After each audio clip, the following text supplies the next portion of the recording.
فايز على حساب الريان، 1 مقابل لا شيء. هنا هذه المواجهة المرتقبة والزخم معنوي عالي لكلا الفريقين. مواصلة الصحوة لنادي الشمال على مستوى سلم الترتيب وعلى مستوى مقعد يبحث عنه نادي الشمال في المرحلة القادمة لبطولة الدوري، وأن يكون مؤهل لمسابقة دوري أبطال آسيا 2، وأن يحضر الشمال على مضي فيه بثبات وقوة على مستوى مسابقة بطولة الدوري. واحدة من المواجهات التي الرقم 20 هداف الفريق ب6 أهداف، علي علوان بالرقم 18، هادي علي بالرقم 11، ويوسف سنانة في الخط الأمامي. هذه محاولة خطيرة، هذه عرضية ممكن، هذه فرصة أولى ممكن. وهنالك الإبعاد، متابع بأن الشمال حاضرا في المركز الذي حاضرة للقائم الثاني، وهنالك الإبعاد يأتي من معتز ماجد. هذا لأن كويادو حاضر، لأن كويادو موجود، لأن كويادو في أرضية الملعب. أليكس كويادو يحاول كويادو، آدم، يا سلام على آدم والناس، في مهارة في لقطة من آدم والناس اللي واجه فريقه السابق. آدم والناس بالهندة دفاعية أكبر من أدوار هجومية. بغداد بونجاح يتحصل على البطاقة الصفراء في الدقيقة السادسة لمجريات هذه المواجهة، بطاقة صفراء على صاحب ال6 أهداف، 6 أهداف في مسابقة بطولة الدوري. هذا بغداد، عملية شت كانت واضحة، وفقائق لعب لمجريات هذه المواجهة، التعادل السلبي حتى هذه اللحظة. يا سلام على والناس، يا سلام على والناس، يا سلام على والناس. يحاول والناس يلعب كرة إلى الأمام، والناس الكرة الأخيرة ومن ثم الإبعاد يأتي. هنالك من دفاع نادي اللي حقق فوز على حساب نادي قطر. كويادو كويادو كويادو، معتز ماجد، عاد الكرة ماتيا الساناني في الكرة الأخيرة. هذا بغداد، هذا بغداد. سبقت بطولة الدوري لنادي الشمال في تحقيق الفوز في مباراة اليوم.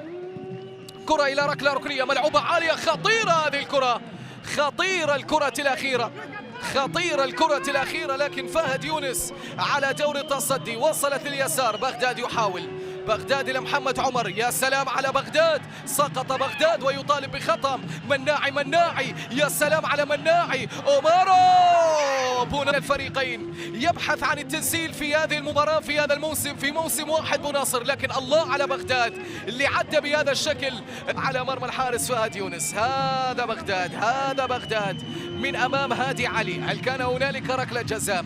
القرار يعود لحكم المباراة عبد الرحمن الجاسم، ولحكم الفار هنالك حمد إسباعي. يسار فهد يونس، الأولى كانت خطيرة والثانية أخطر ممكن، ثالثا لمصلحة الشمال باحثا عن الوصول للهدف الأول. هذه الكرة بتمريرة لمحمد عمر إلى كويادو. أليكس يحاول، كويادو، كويادو لعيب، كويادو فنان، كويادو ممكن يمر، كويادو ممكن يعدي، لكن معتز ماجد الحظر على تفتح مجال التسجيل.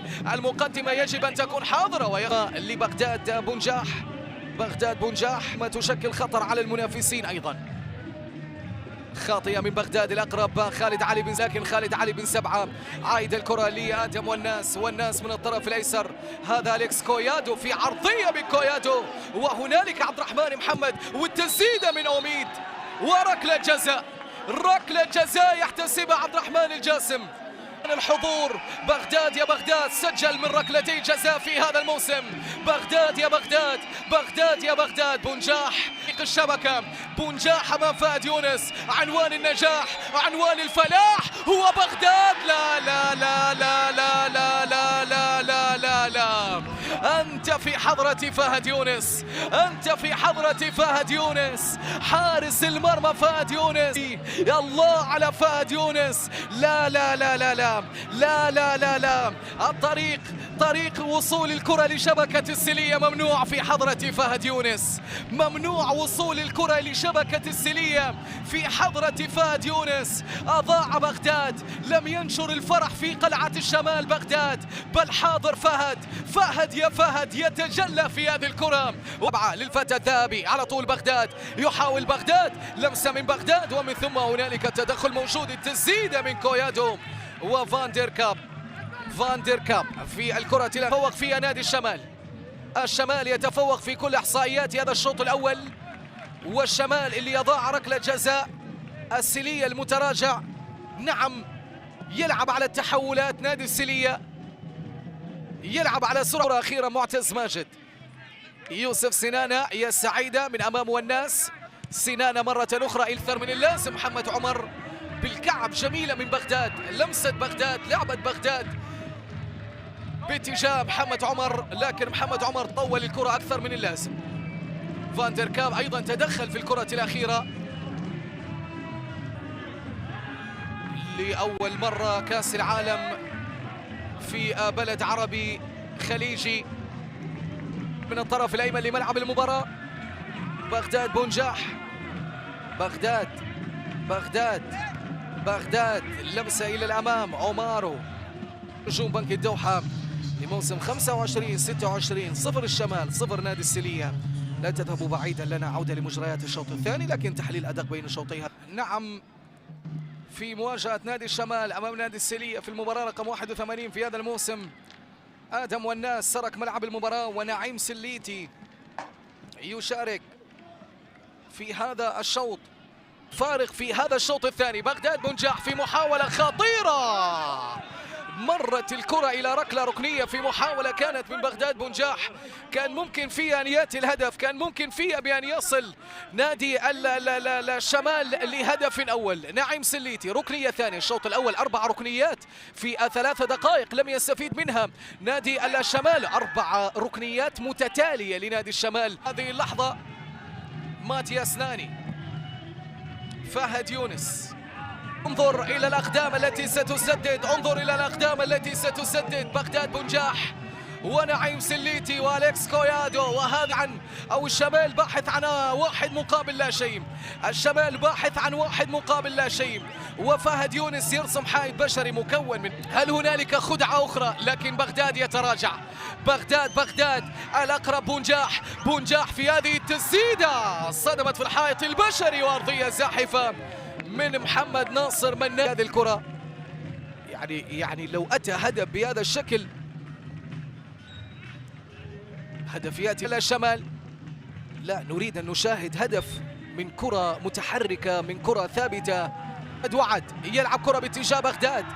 هذا بغداد يحاول. بغداد لمسة من بغداد، ممكن عدى بغداد، مر بغداد، يحاول بغداد، مرر بغداد. محمد وعد، الله على تمريرة سليتي وفهد يونس. نادي السلية كرة إلى ركلة ركنية على يمين حارس مرمى أليكس كويادو. ملعوب هذه الكرة عالية داخل منطقة الجزاء. التسديدة من مصعب لن ينكسر. وقوف في الخط الخلفي. صدمت الكرة في عبد الرحمن محمد. كرة في القائم الأول. ناعي محمد ناصر الآن سيظهر في الحلول الهجومية وفي الأدوار الهجومية في آخر 4 دقائق. محمد ناصر من ناعي في وقعي خلف هنالك المهاجم. لمسة إلى بغداد إلى محمد وعد. العرضية وعبد الرحمن محمد. شبح الإصابات للاعبين. نعم، الإصابات خالد علي بن سبعة، وهذا الأمر يعتمد على المدرب وذكاء. كما شاهدنا كل ما فعله الثنائي الجزائري بغداد بونجاح وآدم الناس في مباراة ناديهما نادي الشمال القطري ضد نادي السيلية في الجولة من جولات الدوري القطري، التي انتهت للأسف بالتعادل الفريقين السلبي. بغداد بونجاح شارك طيلة المباراة، للأسف ضيع ضربة جزاء في الدقيقة 30. آدم والناس من جهته قدم شوط كبير، لكن المدرب أبدله مع بداية الشوط الثاني ودخل بدله التونسي نعيم السليتي.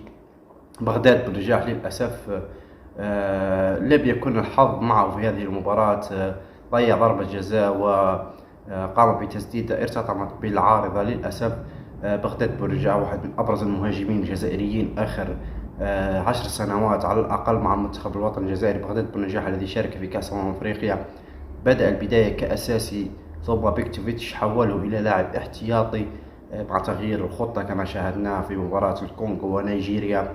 إن شاء الله العودة السريعة لبغداد بونجاح بعد تضييع لضربة جزاء اليوم. من جهة آدم والناس ما زال لم يصل إلى خاصة من الجانب البدني، ما زال ناقص آدم والناس الذي انتقل حديثا إلى نادي الشمال قادم من نادي السيلية. ما نتمناه أكيد هو التوفيق للمحترفين في كل مكان، بغداد بونجاح وآدم والناس، ولكل اللاعبين في الدوري القطري وفي الدوريات الأوروبية وحتى الدوري السعودي. ما نتمناه التوفيق للمحترفين. وهنا شباب نكون قد وصلنا إلى نهاية الفيديو. ما تنسوا تدعمونا باللايك للفيديو والاشتراك في القناة وتفعيل زر الجرس ليصلكم كل جديد قريبا. والسلام عليكم.